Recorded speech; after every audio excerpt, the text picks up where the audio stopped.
What is up, guys? Welcome to another episode of Drewsday, and today I'm going to be previewing our upcoming matchup against Tottenham Hotspur on Saturday. And also, by the way, I am repping the new kit that came in the mail today, the 07-08 Champions League winning jersey. Let's go. Today I'm going to be breaking down 5 key reasons why this match matters and exactly how United can get a result against this big bogey team of ours, man. Because we haven't beaten them since October of 2022 at Old Trafford when Fred and Bruno Fernandes scored. So let's get into it. In the recent form and trends that Tottenham have been going on, they've only have 5 wins, 2 draws, and 3 losses so far.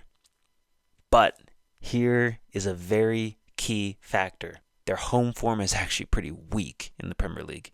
They've only had one win in 5 home matches. So that's 1 home win in 10 matches so far in the Premier League. And Tottenham are better away than at home this season. So this is United's opportunity to capitalize on that. And that home win came against Burnley, a newly promoted team, where they won 3-0. So no way we can be worse than Burnley. No way we can be worse. That is a positive going in. But here is some key problems and what United need to do going into this game. So obviously, Dalot is a big, talked about player recently, since he hasn't been too impressive so far this season, and especially with all this news going around that Dalot is related to Ruben Amorim somehow. So we need to win that right flank battle. Dalot is 90% sure he's going to start, whether it's due to trust or a tactical fit for Ruben Amorim's plans. And Spurs love attacking that right side through runners like Mickey Van de Ven. So United cannot leave Dalot isolated, or we're going to get exposed on that side. Another thing is we got to punish Spurs' poor home form, man. They are shaky at home. They are. Did you see that game where they played against Chelsea? Yeah. But of course they had to play against a small club like Copenhagen to get their confidence up. We need a fast and fearless start. If we can get that fast and fearless start in the first 20 minutes, that will set the tone for the game.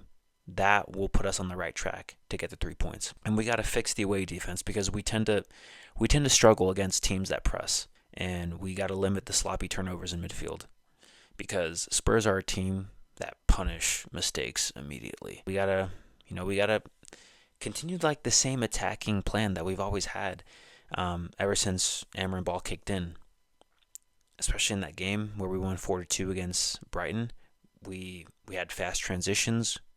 Our vertical passing was amazing that game, and using Mbumo's pace and spaces behind Spurs' wingbacks, we got to implement those things in this upcoming game if we want to have a good chance to break this losing streak against Tottenham. And speaking of that, it has to be a complete mental reset.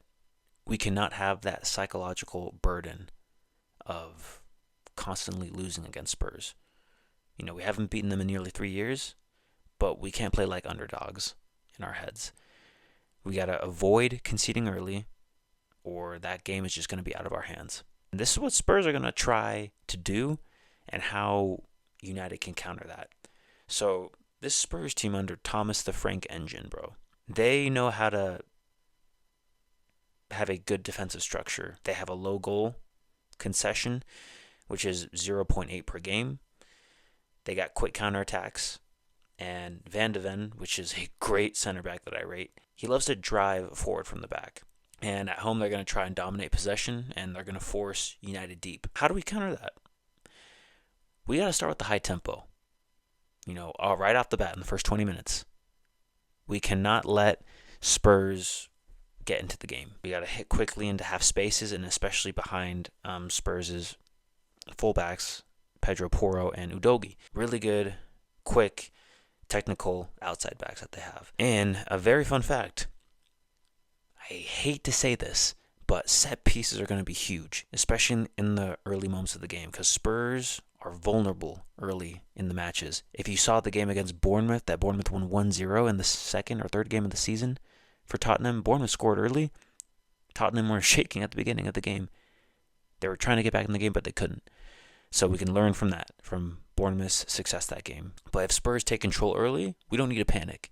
We just need to keep the discipline and maintain a counter-attacking composure, just like Manchester United teams regularly do against teams like Man City and Liverpool.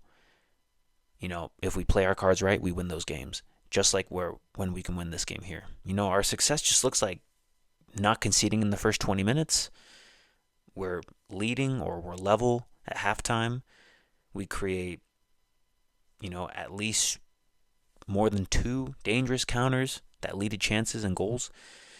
Dallo on that right flank holds defensively, and we keep the game alive mentally and not emotionally. So if we can keep those things together, I can see us getting at least a 2-2 draw. I'm going to go for a 2-2 draw. It might sound like a mini win or a moral win for us since we've just been constantly losing against Spurs, but we'll have to see on Saturday if we can get it over the line to get 3 points, which I think we can, outlaying all of these statistics and these insights. But this team can do it. This team can get at least a point from this game. It wouldn't be the biggest loss, but it wouldn't be the biggest win. So if Cunha, Mbeumo, Sesko, and our defense delete Euro, maybe Maguire might play. I don't know if Martinez is going to be playing this game. I think he's still recovering. And I think Lamens is going to have another good game too. I mean, he showed up against Liverpool, so why not this game against Spurs? But I think it'll be a 2-2 draw. So honestly, that's the game. Tough venue, tough opponent. Spurs' home weaknesses and United's improving attack. And, a fast start could change everything. It'll depend on those first 20 minutes. So drop your prediction below, guys. The score line, key player, and what United absolutely must avoid in order to win this game. So if you enjoyed this preview, smash that like button and subscribe to the channel if you haven't yet. And I'll see you for the full review after the match on Saturday.